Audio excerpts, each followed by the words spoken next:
Christmas ദിനത്തിൽ നിക്കോളാസിൻ്റെ സഹോദരി sandal ബാക്കിയുള്ള കുട്ടികളുമായി പുറത്ത് കളിച്ചുകൊണ്ടിരിക്കുകയായിരുന്നു. ആ സമയത്ത് ഒരു കച്ചവടക്കാരൻ മനോഹരമായ പാവകളുമായി കടന്നു പോകുന്നുണ്ട്. സാൻഡലിൻ്റെ കൂടെയുണ്ടായിരുന്ന കൂട്ടുകാരൊക്കെ കയ്യിലുണ്ടായിരുന്ന പണം കൊടുത്തുകൊണ്ട് ഈ പാവകളെ മേടിക്കുന്നുണ്ട്. പക്ഷേ സാൻഡലിൻ്റെ കയ്യിൽ പൈസയൊന്നും ഉണ്ടായിരുന്നില്ല.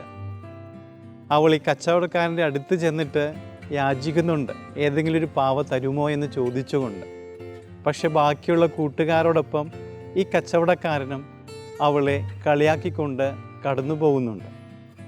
സങ്കടത്തോടു കൂടി അവൾ വീട്ടിലേക്ക് ഓടിച്ചെല്ലുകയാണ്.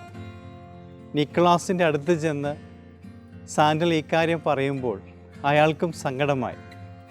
എന്നിട്ട് നിക്കോളാസ് പറയുന്നുണ്ട്, നീ പേടിക്കേണ്ട, നിന്നെപ്പോലെ മേടിക്കാൻ പറ്റാത്ത ഒത്തിരി പേരുണ്ടല്ലോ, ഞാൻ നിന്നെ സഹായിക്കാം.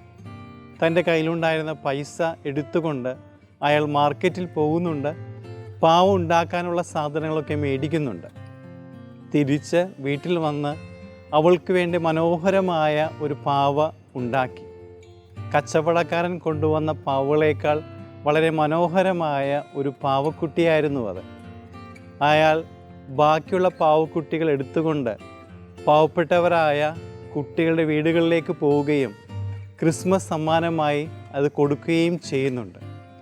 ആ വർഷം മാത്രമല്ല, പിന്നുള്ള വർഷങ്ങളിലെല്ലാം കൊച്ചു കുട്ടികൾക്ക്, പാവപ്പെട്ടവരായ കുട്ടികൾക്ക് ക്രിസ്മസ് സമ്മാനം കൊടുക്കുവാനായിട്ട് നിക്കോളാസ് പോവുകയായിരുന്നു. സ്നേഹം നിറഞ്ഞവരെ, വിശുദ്ധ കൊച്ചു ത്രേസ്യ പറയുന്നത് പോലെ മറ്റുള്ളവർക്ക് നൽകി ദൈവത്തിന് ഉണ്ണിയേശുവിന് സമ്മാനം കൊടുക്കാൻ നമുക്കും സാധിക്കട്ടെ.